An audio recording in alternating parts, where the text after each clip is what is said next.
If you're watching this video, that means you have been summoned for jury duty. For some, the first reaction to seeing that summons is how inconvenient it will be to serve as a juror. After all, jury duty conflicts with everyday obligations we have at work and home. It interrupts the flow of our lives. Hold that thought for a moment and step back from the process temporarily so that we can appreciate how lucky we are to be able to think of jury service in that light. For centuries all throughout the world, people have fought for one of the most fundamental rights known to all of us, the right to be judged by a jury of one's peers, not by tyrants or dictators or professional jurists, but by our fellow citizens, by members of our community.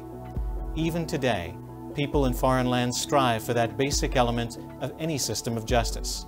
We are fortunate to be able to take for granted the privilege enshrined in our federal and state constitutions, both of which guarantee the right to trial by jury. Along with that right and privilege comes responsibility. So when friends have asked me from time to time how they might get out of jury duty, my answer is always the same.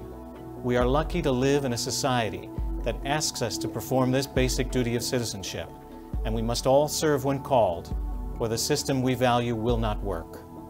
Thank you for appearing today as a potential juror. I hope that your service will be meaningful and rewarding. While it may be inconvenient in some respects, you have every right to be proud of your contribution to the cause of justice.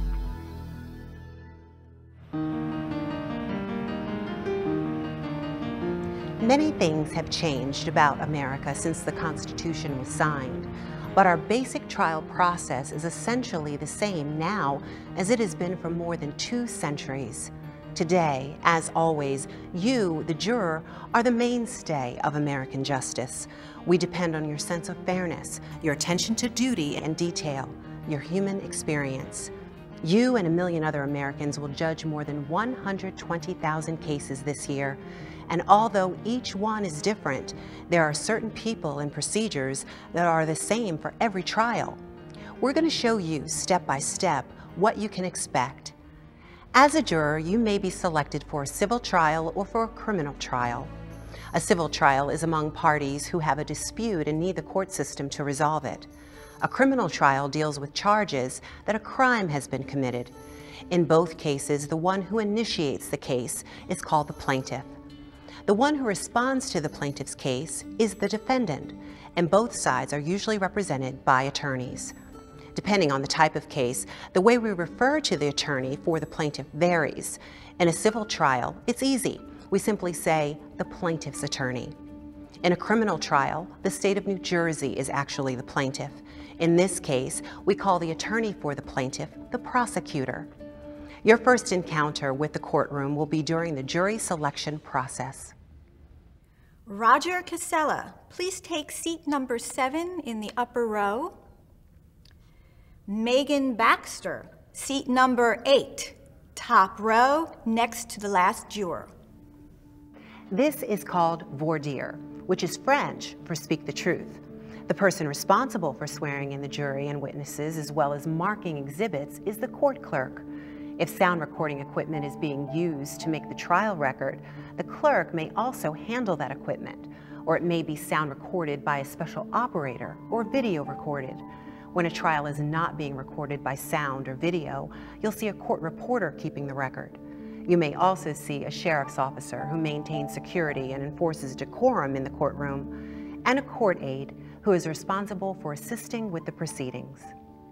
Ladies and gentlemen, as I mentioned in the beginning, I'll be asking you a series of questions. Please think carefully about your answers before you give them. And those of you still seated in the gallery, please also carefully consider how you would answer them. You may be directed to replace a seated juror who may have been excused. It's important to always keep in mind that the court and the parties in this case have a right to select what they believe to be an impartial jury. The judge questions the jurors during the voir dire to see if there's any reason why a particular juror may not be impartial. During the actual trial, the judge conducts the proceedings, ruling on questions of evidence and instructing the jury on the law. Miss Laura Gallagher, who's seated at the table nearest you, has sued the defendant, Mr. Benjamin Edwards. claiming injuries arising from an accident on September 10th of last year at the corner of Oak and Main Streets in Mapleton. Both the plaintiff, Miss Laura Gallagher, and the defendant, Mr. Edwards, are being represented by attorneys who will introduce themselves to you in a moment. The purpose of what we're doing now is to choose a jury. So let's begin. This voir dire is for a civil trial. The judge is explaining the case to the prospective jurors. Jurors may be given a printed list of the questions that will be asked during jury selection in this trial. The jurors will also be informed of the names of parties, attorneys, and witnesses who are involved in the trial. If it were a criminal case, the judge would explain the charges against the defendant. Do any of you know the defendant in this case? If so, please raise your hand. The record will show no affirmative response. The voir dire relies on one very important factor, that each juror will give honest and complete answers. The persons whose names are shown on the witness list will be called to testify in this trial. Witnesses are Jody Thompson, Kareem Assad, Officer John Carter, Dr. Victoria Ryan, and Michelle Sudikoff. Do you think you know any of these people? Ms. Rivera. I work at Mercy Hospital, and Dr. Ryan is on staff there. Do you work with her? We haven't actually worked together, but I've certainly heard a lot about her. Your Honor, I move to have Ms. Rivera excused for cause due to her previous relationship with Dr. Ryan. The defense attorney is asking the judge to dismiss this particular juror because she knows one of the witnesses in this case. When it appears a juror may not be completely impartial, either side's attorney can move for dismissal. This is called dismissal for cause. Ms. Rivera, you may be excused. Please call another juror. Andrew Willis, please take seat number 3. The attorneys are also allowed to have a juror dismissed without giving a reason. This is called a peremptory challenge. Both sides are allowed only a limited number of peremptory challenges. If you're excused for cause or on a peremptory, don't be offended. This is just the system working the way it was intended to. Please rise. Raise your right hand. Do you swear or affirm that you will try the matter in dispute? The number of jurors needed depends on whether it's a civil or criminal case, so don't be surprised to see empty seats in the jury box. In either case, the court often seats more jurors than needed so that there will be a sufficient number of jurors in the event that a juror is unable to finish the trial. It may be necessary for the trial judge to randomly designate alternate jurors prior to deliberations. And give a true verdict according to the evidence. We do. Please be seated. With the jury selected, the trial is ready to begin. In both civil and criminal trials, you will hear testimony from the people who have knowledge of the facts in the case, the witnesses. But first, you'll hear from both sides' attorneys. Thank you, Your Honor. This case is about an accident caused by the defendant. An accident that was no fault of the plaintiff. This is called the opening statement. The side bringing the suit or making the charges goes first. The defendant's attorney then gets an opportunity to outline their case. As is always the situation, there are two sides to every story. This case is no exception. From the evidence the defense... It's important to keep in mind that the opening statement is not evidence in itself. Rather, it is simply an overview of the case that the attorneys will be presenting. Some items of evidence are physical exhibits. These are introduced and explained by the party who is offering them. Then they are labeled by the clerk. You'll probably be invited to examine them during the trial. But most of the evidence will be in the form of testimony from witnesses. Both sides are allowed to call witnesses and to question the opposition's witnesses. Ms. Thompson, do you own a cafe at the corner of Oak and Main Streets? Yes, sir. Have you had the opportunity to observe the traffic pattern at that intersection at or around 1:30 in the afternoon on a weekday? Yes, sir, all the time.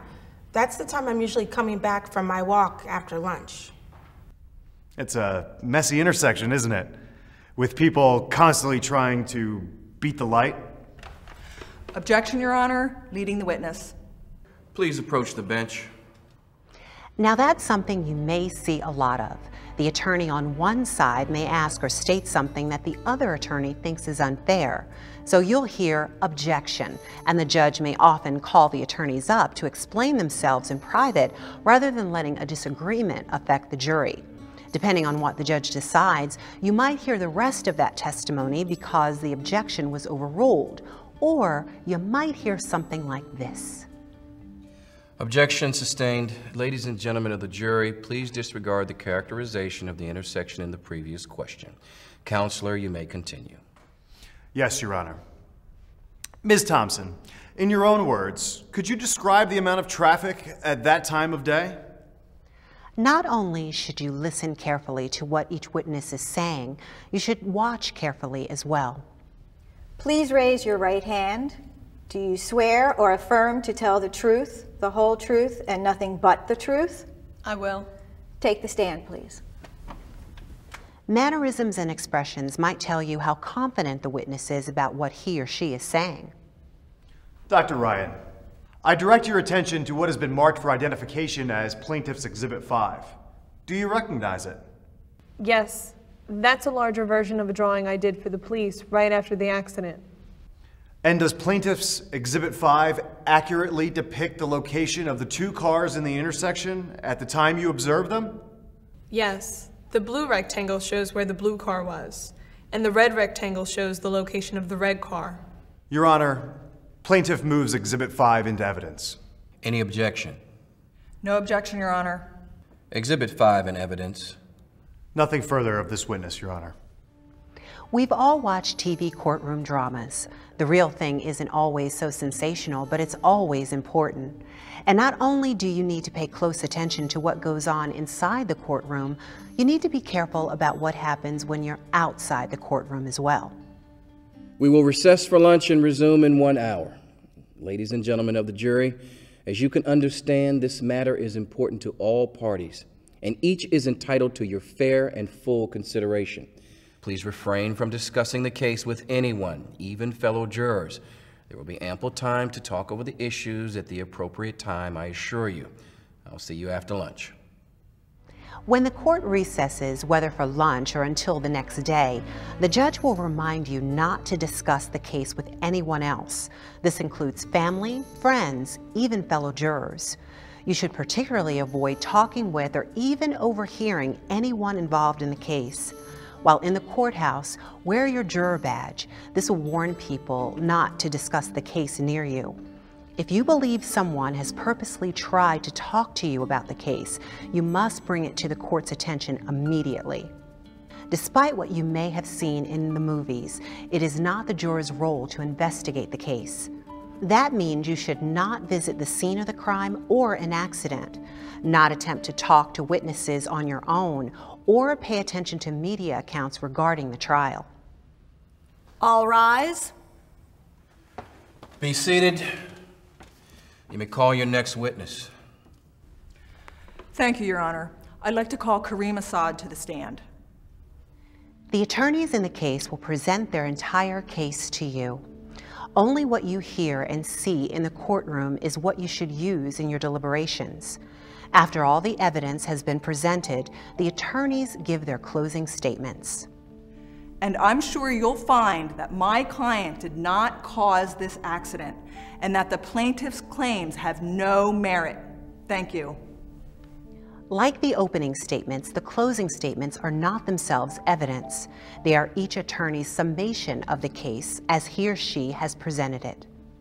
What we have seen and heard demonstrates quite clearly that this accident occurred because of and could have been prevented by the defendant. His actions and inactions have caused damage to my client's property and her person, as the evidence has shown. Thank you.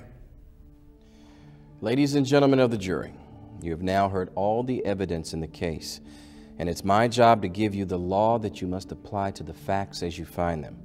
Remember, you are the judges of the facts, but I am the judge of the law. Even if you disagree with some of the legal principles which I'm going to tell you, you must apply the law as I give it to you to the facts as you will find them. After closing arguments, the judge will give you careful and detailed instructions about how the law applies to the case you are considering and precisely what you will have to decide. You will then be escorted to the deliberation room to discuss your case in full confidentiality. Any alternate jurors will not participate in the deliberations. Once the required number of jurors agrees on a verdict, you will be escorted back to the courtroom to announce your decision. Ladies and gentlemen of the jury, have you reached a verdict? Yes, Your Honor, we have. We find in favor of... It's going on just like this in courtrooms all around the country, as it has for more than 200 years. Being called for jury duty may be inconvenient at times. The legal process may seem a bit slow, but our system of justice is the finest and fairest in the world because of you, the juror. As an attorney who works every day in the court system, and as a leader of the state's largest lawyers group, I am honored to welcome you to be part of our nation's great tradition of jury service. As jurors, it will be up to you to review the facts of the case before you and ultimately reach a verdict. Your role in the justice system isn't always easy, but it is a most important one. Before you begin your jury service, it will be helpful to have a historical perspective on the fundamental role of the judiciary in our democracy. The founders of our federal government and the framers of our state constitution distributed the powers of our government into three separate yet co-equal branches: the legislative, the executive, and the judicial. The judicial branch is entrusted with the responsibility to review and interpret the laws. To give the courts that power, the founders said the judicial branch must be absolutely independent. In 1788, Alexander Hamilton, in defending the advantages of the United States Constitution, explained that the independence of our judges is essential to guard the Constitution and the rights it guarantees our citizens. Quite simply, judicial independence is a cornerstone of our democracy. Today, that independence means that our judges are able to consider each case based on the law as it is applied to the facts of the case without concern for popular opinion. It also means that our citizens can come to court and be assured that their disputes are settled fairly and equitably. You will learn more about how to consider the law and the facts when the judge in your case instructs you in detail about your duties. In New Jersey, we are fortunate to have one of the very best judiciaries in the nation. Please remember what Chief Justice Ravner said in his introduction. Along with the rights and privileges we enjoy, those protected by our independent judiciary, we must meet our responsibility to protect our judicial system. Your service as a juror is an important part of that process. I hope you enjoy your experience today in the courts as much as I do. You are part of our Constitution at work.